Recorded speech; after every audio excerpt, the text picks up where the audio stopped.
Citi Prime News at 12 midday. Update you on all the running stories and connect you to the newsmakers. Citi News.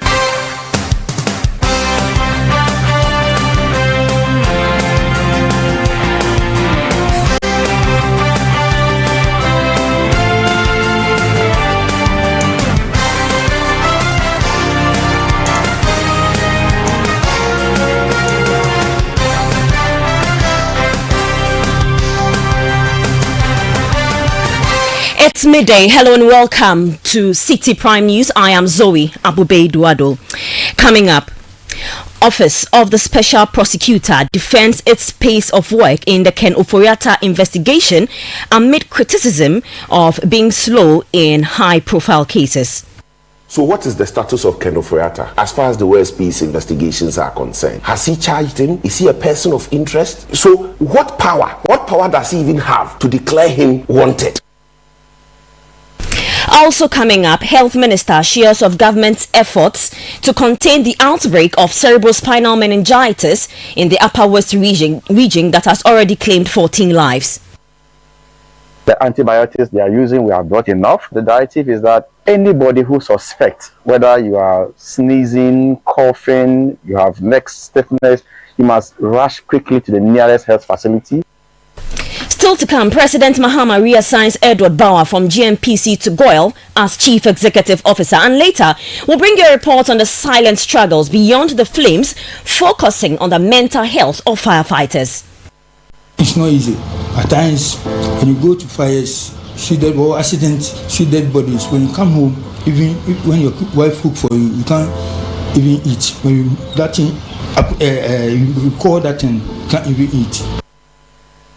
This bulletin is also live across our partner stations in the Western region. We're on Ajimpa 100.7 FM in Takwa Beach, 105.5 FM in Takra de Bono region, Greener 95.9 FM in Sunyanya Shante region, Ajimpa 99.9 FM in Inkaria Volta region, Heritage 107.3 FM in Hohoi, Freedom 88.1 FM in Sugakope.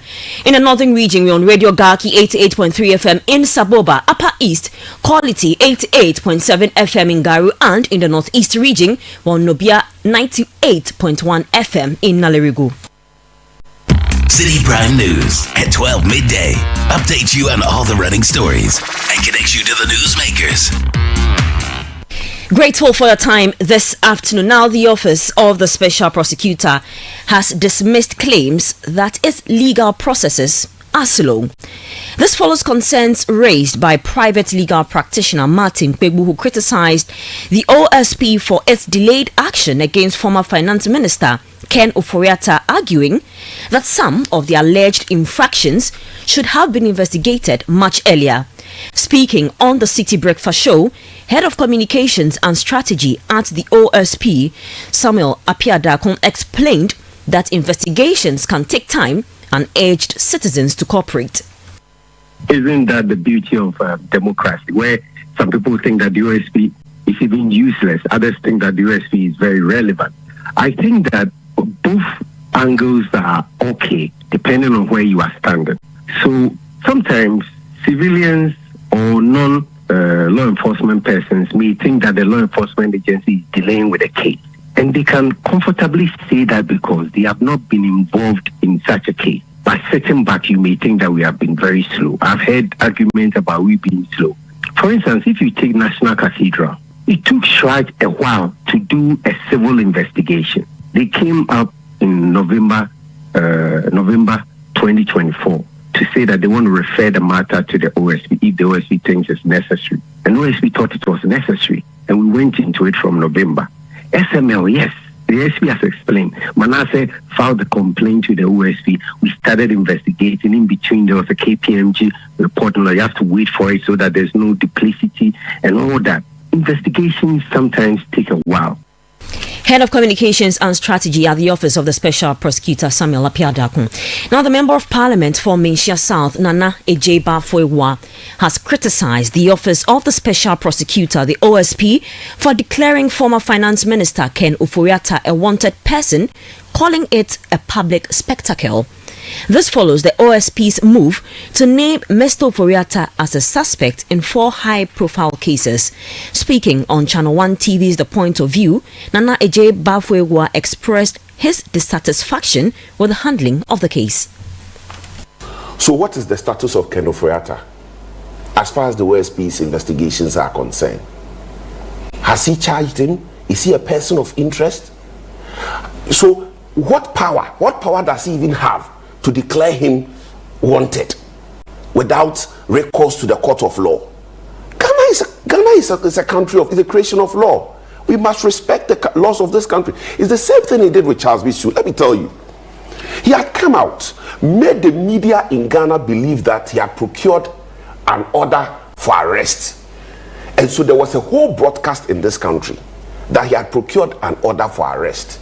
When we went to court, he denied the existence of the order for arrest. It was on that basis that the judge made the order for interim injunction. Subsequently, he says there's no order for arrest. There's no order for arrest. There's no order for arrest. Because he is aware that sitting in his office, he doesn't have the power. He must go to the district court to procure an order for arrest. He had the Malaysia South Member of Parliament, Nana Ejay Bafo-Ewuah. Now, President John Dramani Mahama has reassigned Edward Bauer as the new Group Chief Executive Officer of GOIL. Mr. Bauer, who was appointed as the Chief Executive Officer of the Ghana National Petroleum Corporation on January 16, 2025, replaces Joseph Dazi at GOIL. While the reasons for the reassignment remain unclear, Citi News understands that the new appointment takes effect immediately. Now, the Civil and Local Government Staff Association of Ghana, CLOGSAG, has reiterated its threat to embark on a nationwide strike if the government proceeds with the appointment of Samuel Adumbotre as Registrar of Births and Deaths. In a statement, CLOGSAG strongly objected to Mr. Botre's appointment, citing concerns over his political affiliations. The association's National Executive Council has unanimously agreed that industrial action will be their next course of action if the appointment is not rescinded. Speaking to Citi News, CLOGSAG's Executive Secretary Isaac Bampoado confirmed that the National Council has given the green light for a sit-down strike should Mr. Botre assume office. Well, so far we've not heard from government, but we've given indication to our membership, the entire membership, that should Mr. Botre take over at Births and Deaths, it's going to be a nationwide strike. Our National Executive Council of CLOGSAG has approved a sit-down home, a strike action, should Mr. Botre take over for Births and Deaths. And so that's it. So should he take over for Births and Deaths, we're all going to sit in a house and let them run the place. That was Isaac Bampoado, who is the Executive Secretary of the Civil and Local Government Staff Association of Ghana. Now, the Electoral Commission has scheduled the Council of State elections for the Northeast and Ashanti regions on Monday, February 17. The Ashanti region's election was disrupted when unidentified individuals stormed the centre, forcing a halt to the sorting and counting of ballots. In the Northeast region, a rerun is necessary after the two leading candidates tied with 6 votes each. Meanwhile, the Ashanti Regional Director of the Electoral Commission, Francis Oseinsia, revealed that some commission staff were assaulted during the chaos. After the incident, some of the tasks came here to attack some of my security personnel. They beat them. The word is they beat them. So we had to take some of them to hospital for treatment. So that happened yesterday. I cannot tell why they did that, but they came and assaulted some of these guys. How bad was the injury system? One of them suffered some cuts and said they hit his head against the wall. So we have to rush him to hospital for some scan to determine whether there's anything behind that. So, per the report, we have seen that the guy is safe. Francis Oseinsia is the Ashanti Regional Chairman of the Electoral Commission. The New Patriotic Party Ashanti Caucus in Parliament is calling for the immediate arrest and prosecution of individuals involved in the violence that disrupted the Council of State election in the region on Tuesday. Speaking to journalists, Asante Mampo Member of Parliament Kweku Ampre Chum Sapong condemned the incident and urged authorities to take swift action. We ask, is this the democracy that Mahama-led government claims to uphold? Is this what the NDC means by governance? We will not sit idle whilst the will of the people are subverted through violence and intimidation. As the Ashanti Regional Caucus of Parliament, we make the following urgent demands. 1. Immediate arrest and persecution of the perpetrators. The individuals behind this shameful act, including Zuba, must be arrested immediately and made to face the full rigors of the law. That's the Member of Parliament for Asante Mampong Kweku Amprichum Sapong. You're still listening to the Citi Prime News. I am Zoe Abubedu Ado.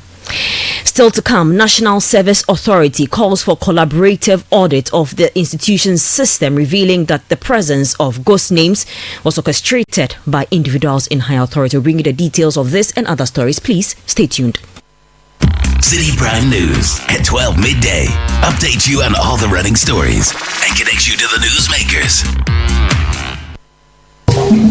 This March, we invite you to splash in the pool of cultural expressivity and soak yourself in the celebration of indigenous authenticity in our Heritage Month. Join us for the Heritage Month launch on Friday, February 28th, as we kick off a month of unforgettable experiences.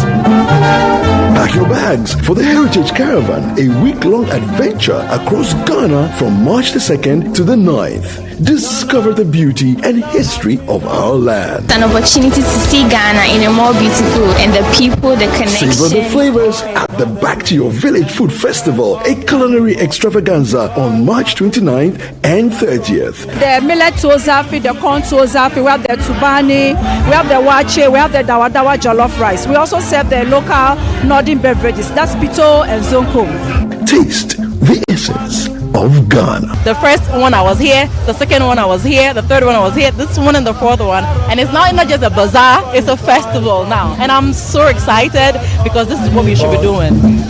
Tune in to the Heritage On Air series on 97.3 Citi FM and Channel 1 TV. Each week, delve into what makes us Ghanaians.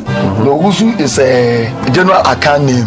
It's Dev's character. Owun Subain. So that is why the appellation is Owusu Eduam. You see, when an Asante is Eduam, it means something that belongs to him. So Dev's character, he comes to you and grab you as if it belongs to him. Explore our places of interest, feel the rhythm of our music, journey through our religious history, and indulge in indigenous Ghanaian food. Join us to celebrate our heritage this Heritage Month, where every moment is a story. Only on Channel 1 TV and 97.3 Citi FM.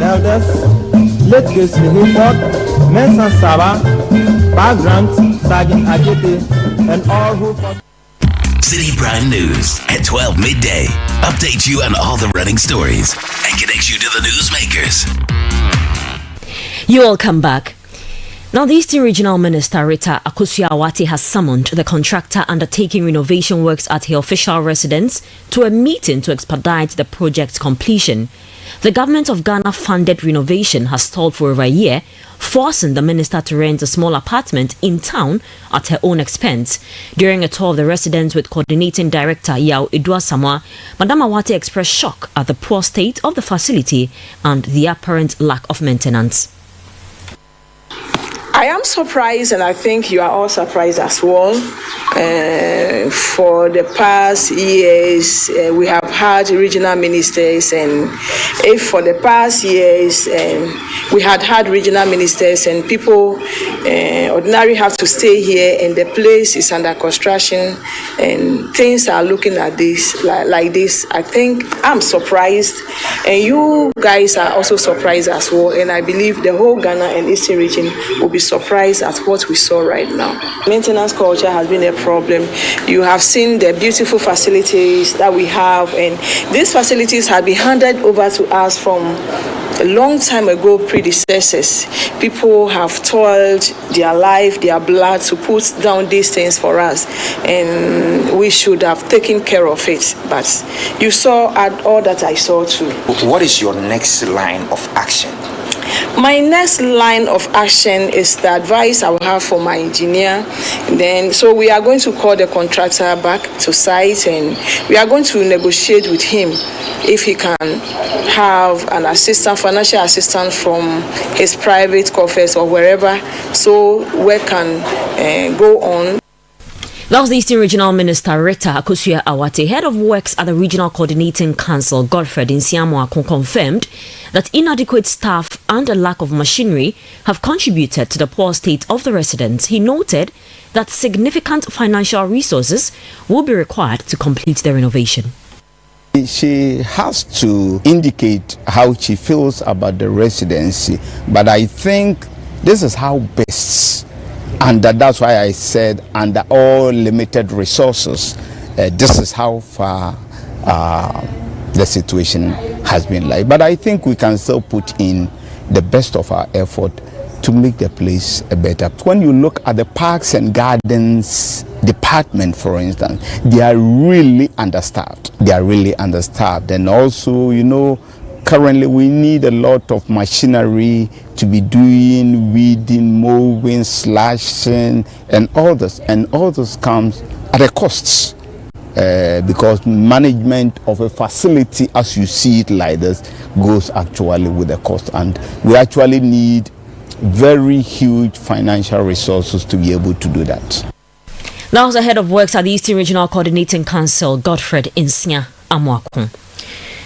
More often than not, the focus is on the victims affected by a fire incident or accident when discussing mental health.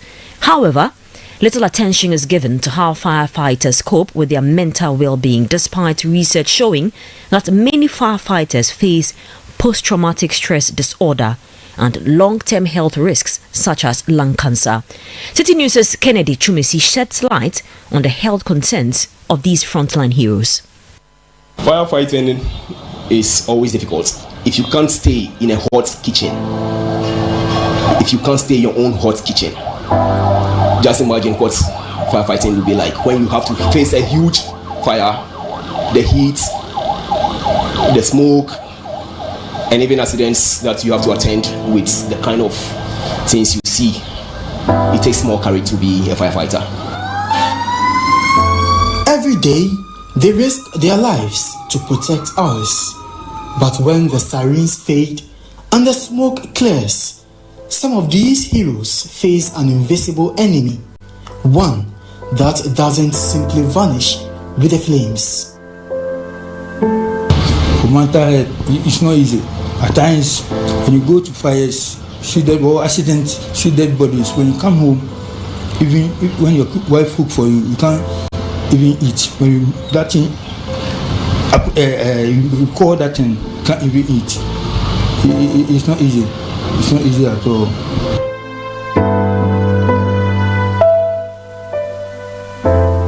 Post-traumatic stress disorder is often associated with soldiers on the battlefield. But what happens when our frontline heroes, who are firefighters, return from their own war zones, only to be confronted with a physical, emotional, and psychological battle of their own? For some, their scars aren't just mental, they bear lifelong physical reminders, including burns sustained in their line of duty. We have a situation where they are consistently witnessing people lose their lives and properties that they have, acquired all their lives. And in some cases, having to deal with that over and over and over and over again, right? It has this tendency to cause the post-traumatic stress disorder, and even it's depressive, or it gets them depressive. Because imagine that you are the one handling such a situation, and every time you go, you are witnessing this. And so it's the chronic stress from the repeated exposure to the trauma. So it's chronic as a result of the repeated exposure to the trauma. And that cumulative trauma will then lead to the post-traumatic stress disorder. For firefighters, this trauma often stems from responding to life-threatening situations such as fires, witnessing devastating accidents, or even losing their fellow fighters. I spent time with Emmanuel Ofosu. He is a former Division 1 referee whose dedication to saving lives led him to firefighting. However, his work has left him with health scars that have profoundly affected his left eye. I was a referee by then, active referee, strong one, Division 1 referee. But the thing has affected my left eye. I cannot see proper. So emotionally, it affected me. And then I went for the fitness test at Takrady. I failed. So because of that, I just quit. You see, but still, as the firefighting there is within me, so I'm still doing it. The incidents he has encountered have significantly impacted his mental health. As a result, he now fears entering confined spaces to perform his duties during a fire. Psychologically, it has affected me much because whenever there's a fire call and we go, and this fire is in a confined area, in fact, I'm afraid to enter. If it is a plain, like a normal, like Katamanto like this, so I can go there and do everything. But if it is in confined area, it has affected me so much that I cannot enter at all. I will be standing there, look at them, that's what affected me much. Why can't you enter? I'm afraid of explosion again. Because I can go there and then explosion will happen again. I don't know what will come the second time. The impact of PTSD doesn't just stay at the fire station. It follows these heroes home, affecting their relationships, mental well-being, and ability to navigate everyday life. George Tete, a firefighter who has endured severe burns while on duty, recounts his struggles. They took another part of my thigh to build my ear. Now that my ear has been built to my skull, so they are now going to remove the ear from the skull. Now they will be doing implant that will let the hair also grow back. Despite his lasting health conditions, George Tete continues to serve, but his scars are a constant reminder of the danger he faces. I had multiple bends, almost about 50% of my body bent. I bent my face, my back, my limbs, my legs. The lucky I made is that I couldn't get the bend at this area, at where my tummy is, like it should have, which should be west. I received treatment over there for 93 days in ICU. Intensive care. I was hanged, both my legs and I couldn't lie at my back, because when you lie on the saw too, it doesn't heal. Honestly speaking, it is not easy. Adding to the challenge, the American Lung Association highlights the respiratory diseases remain a significant health issue for firefighters. Their constant exposure to toxic gases, chemicals, and smoke places them at greater risk. Many firefighters confirm these health concerns during their routine checkups. We've had so many causes to have side effects of what we inhale, because so many things that burn are toxic to our health. For me, for instance, I was once at the hospital for a checkup and the doctor asked me, do I smoke? But I've never tested the smoke before. But he asked me whether I smoke, because he doesn't know my profession. So I have to tell him I'm a firefighter. Sometimes the things we cough out when we come back from side fires, you'll be coughing out mucus with blood all over it. So we face so many things, inhaling smoke, side effects so many. Sometimes we have long-term effects that we cannot even get cure for. Does it worry you? Oh yes, it worries us. But how do firefighters cope with these mental health challenges? Are there strategies in place to help them manage the immense pressure they face daily? Firefighter Nimai shares his perspective. You being a professional, you just have to take everything as how should I put it? Normal. You may attend to an emergency, and how the situation of the accident, or how the casualty is in there, and the number of injuries is very difficult to go about it. Okay, you may go home and that kind of injuries that you met is still there, as if you are still on the grounds. Okay, but as a professional, you just have to, you are dealing with human beings. You know what you are coming to face. You know what fire service does. So if you tune your mind like that, I think you are okay to go. But if you don't know those kind of things, those things will haunt you and haunt you forever. Founder of Zomujo, a mental health organization, also explained to Channel One News on support system to help their mental health as the government also gears up to step in. Truth is that, Kennedy, in our part of the world, we've not shed so much light and raised as much curtain on mental health. People get stigmatized when they are talking about mental health. And you know, in that line of their job, where it's the high risk, sometimes they don't even have the appropriate equipment or gear to carry on their activities. It's prudent that we tailor interventions for them. So some of the interventions would be to have regular mental health check-ins with them, right? So regularly, and that is why I think I say it as a whole organizational or institutional approach to it. So regularly, we are having mental health check-ins. We also establish a peer support program for firefighters. Again, they will need access to professional counseling. We see things that leaves us traumatized forever. We see things that, moving forward in life, it affects the way we think. It affects even how we relate to our children and our families. You see people's head cut off, and then you have to be able to live with it as the job requires. We work with little resources, and yet we motivate ourselves. The last thing we expect is attack and then insults from Ghanaians. Almost every Ghanaian has experienced the positive side of the Ghana National Fire Service, be it rescue, be it a fire, be it flood. We've been there. We've saved you before. Let the insults, the condemnations be limited, and let us see more of support, so that as we deal with the psychological turmoil of the job, we're able to still be committed to serving you, the good people of Ghana. Every day, firefighters face danger, trauma, and the weight of lives lost or saved. But what happens when the sirens stop and the gear comes off? Beneath the uniform, many carry a silent burden, battling unseen scars from the physical toll of the job to the mental toll that often goes unnoticed. The long hours, the high stress scores, and the constant threat to their own safety take a hidden toll on their health and their minds. Support the mental health of our heroes. I am Kennedy Chumesi, reporting for Channel One News.